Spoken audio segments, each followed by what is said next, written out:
নাটোর ও মুন্সিগঞ্জে কুয়াশার কারণে আলাদা সড়ক দুর্ঘটনায় মারা গেছেন 2 জন। প্রতিদিনই রাত থেকে সকাল পর্যন্ত বন্ধ থাকছে পাটুরিয়া নৌপথে ফেরি চলাচল। এতে দুর্ভোগে পোহাচ্ছেন এই পথের যাত্রীরা। তাপমাত্রা কমতে থাকায় উত্তরের জেলাগুলোতে বিপর্যস্ত হয়ে পড়েছে জনজীবন। সহকর্মীদের তথ্য ছবিতে থাকছে প্রতিবেদন। সোমবার ভোরে কুয়াশার কারণে নাটোর বগুড়া মহাসড়কের আইচানের ব্রিজ এলাকায় 6টি ট্রাকের একসাথে ধাক্কা লাগে। এতে গুরুতর আহত হয় 4 জন। তাদের হাসপাতালে নেওয়া হলে সেখানে মারা যান হোসাইন বিশ্বাস নামের একজন। একইভাবে মুন্সিগঞ্জের সিরাজদি খানে ঢাকা মাওয়া এক্সপ্রেসওয়ের ধলেশ্বরী টোল প্লাজার কাছে থেমে থাকা মাইক্রোবাস ও ট্রাককে ধাক্কা দেয় আরেকটি ট্রাক। এতে মাইক্রোবাসে থাকা একজন ঘটনাস্থলেই নিহত হন। আহত হয়েছেন আরও 5 জন। কুয়াশার কারণে প্রায় প্রতিদিনই রাত থেকে সকাল পর্যন্ত বন্ধ থাকছে পাটুরিয়া দৌলতদিয়া এবং আরিচা কাজিরহাট নৌ রুটে ফেরি চলাচল। একদিনের ব্যবধানে মৌলভীবাজারে তাপমাত্রা কমেছে আরও 1 ডিগ্রি। সেখানে সবচেয়ে কম তাপমাত্রা রেকর্ড হয়েছে শ্রীমঙ্গলে 10.4 ডিগ্রি সেলসিয়াস। কালকে থেকে আজকে আরো বিশাল ঠান্ডা, কুয়াশা বেশি, খুব বেশি ঠান্ডা, খুব কষ্ট কাজ কাম করতে। এরপরে প্রচুর কুয়াশা, শ্রীমঙ্গলের মাটির মাঝে বেশি ঠান্ডা লাগে, কাজের মাঝে যাইতে খুব কষ্ট হয়। পঞ্চগড়েও রোদ উঠলেও নেই উত্তাপ। সেখানে 1 সপ্তাহ ধরে তাপমাত্রা ওঠানামা করছে 9 থেকে 10 ডিগ্রির মধ্যে। জয়পুরহাটে শীত বাড়ার সাথে সাথে হাসপাতালে বেড়েছে রোগী। সেখানে 2 দিনে ঠান্ডাজনিত রোগে আক্রান্ত প্রায় 100 রোগী ভর্তি হয়েছে হাসপাতালে, যাদের বেশিরভাগ শিশু ও বৃদ্ধ। বাচ্চাদেরকে সবসময় শীত থেকে পরিহার করতে হবে, বাচ্চা যেন ঠান্ডা না রাখে, ঘরের মধ্যে রাখতে। বমি করতেছিল, পাতলা পায়খানা, তারপর চিকিৎসা দিয়ে ভালো আছে। ডায়রিয়া হয়েছে, কালকে থেকে সন্ধ্যার দিকে আসছি, ইনশাআল্লাহ এখন মোটামুটি সুস্থ। সেখানেও উত্তরের হিমেল বাতাস বাড়ায় দিনমজুর আর কৃষকরা জমিতে কাজ করতে গিয়ে দুর্ভোগে পড়েছেন। বনশ্রী হালদার, ৭১। শীতের খবর জানাতে পঞ্চগড় থেকে যুক্ত হচ্ছেন সহকর্মী রফিকুল ইসলাম।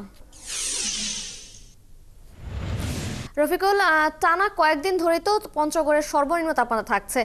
আজ কি অবস্থা দেখতে পাচ্ছেন? এছাড়া জনজীবনে কি প্রভাব পড়েছে শীতের, জানাবেন। ধন্যবাদ, শুভ সকাল।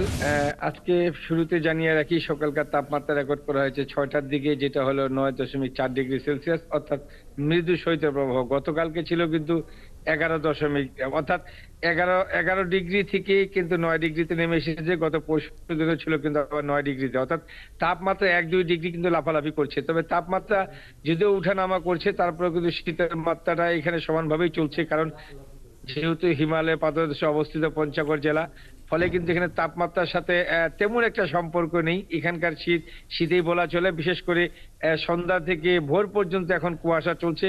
ভোর থেকে সকাল 10টা পর্যন্ত কিন্তু কুয়াশা এবং রোদে মিশ্রিত, এবং 10টার পর থেকেই সাধারণত একটু মিষ্টি রোদের দেখা মিলে, তো রোদের তেমন একটা উত্তাপ নেই। অর্থাৎ এই যে শীতের, বিশেষ করে সন্ধ্যা থেকে সকাল তার মধ্যে পড়েছে, বিশেষ করে অলসতার কারণে সাধারণ খেতে খাওয়া কাজে যেতে পারছে না। ফলে কিন্তু তারা কিন্তু যে শীত বস্ত্র, শীতের কাপড় কিনা যে অবস্থা, সেটাও কিন্তু কিছুটা ব্যাহত হচ্ছে, এবং তারা কিন্তু নানা রকমের এই বিভাগের মধ্যে পড়েছে। এই যে আবহাওয়া অফিসের সাথে আমরা কথা বলেছি, আবহাওয়া অফিস আমরা যেটা জানিয়েছেন যে আসলে হঠাৎ করে যে তাপমাত্রাটা 9 ঘরে আসবে, বা গত পরশুদিনও 9 ঘরে ছিল, মাঝখানে উঠানো করছে, এটাও তাদের একটা অজানার মধ্যে ছিল। যেহেতু পঞ্চগড় জেলায় এখনো কোনো বৃষ্টিপাত হয়নি, বৃষ্টির সম্ভাবনা রয়েছে, ফলে বৃষ্টি থাকাকালীন এবং আকাশে যদি মেঘ থাকে, তাহলে তাপমাত্রা কিন্তু কিছুটা বেড়ে যায়। তবে এবারকার চিত্রটা একেবারে ভিন্ন রকম। বৃষ্টি হলে আবহাওয়া অফিস যেটা জানিয়েছেন, যেটা বৃষ্টি হওয়ার সম্ভাবনা রয়েছে 2-1 মধ্যে। বৃষ্টি হওয়ার পরে পঞ্চগড়ে তাপমাত্রা আরো কমতে থাকবে। আর এদিকে জেলা প্রশাসকের সাথে কথা বলে, জেলা প্রশাসক জানছে চা শ্রমিক, পাথর শ্রমিক নদী থেকে পাথর বালু উত্তোলন করে, এই শ্রমিকরা সাধারণত বেশি দুর্ভোগে থাকে, এবং তাদের জন্য যে আসলে বিশেষ করে বয়স্ক যারা আছেন, এবং তাদের জন্য কিন্তু আসলে একটি আলাদা ব্যবস্থা করেছেন। তাদের খোঁজ খবর নিয়ে তাদেরকে বাড়ি তাদের কিন্তু কম্বল বিতরণ করছেন জেলা প্রশাসন। আরেকটা বিষয়, একটা কৃষি খামারে যেমন কারণ কেবল আলু উঠা আলুর যে বীজটা ওঠা কিন্তু গাছগুলা বড় হচ্ছে। আলু শীত আসলে সাধারণত আলুটা ভালো হয়, দেখুন শীতের মধ্যে কোনো আক্রমণ পড়েনি আলু, আর শীতকালীন থাক সেটা শেষের দিকে আছে।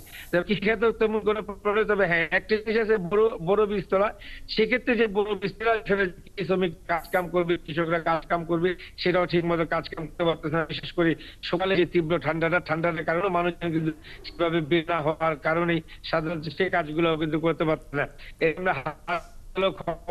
হাসপাতাল এক সপ্তাহ আগে যে ভিড়টা ছিল, এখন তেমন একটা ভিড়। শীতের মধ্যে যে শিশু থেকে বয়স্ক রোগীরা আছেন, যারা নিউমোনিয়া, শ্বাসকষ্ট, যেসব শ্বাসকষ্ট রোগে আক্রান্ত হাসপাতালে ভর্তি হচ্ছেন, তাদের চিকিৎসা ক্ষেত্রে পর্যাপ্ত পরিমাণ ওষুধ এবং জনবলের যে রফিকুল ইসলাম, আপনাকে ধন্যবাদ। আপনি শীতের খোঁজখবর রাখতে থাকুন, পরবর্তীতে আমরা আবার আপনার সাথে আসবো।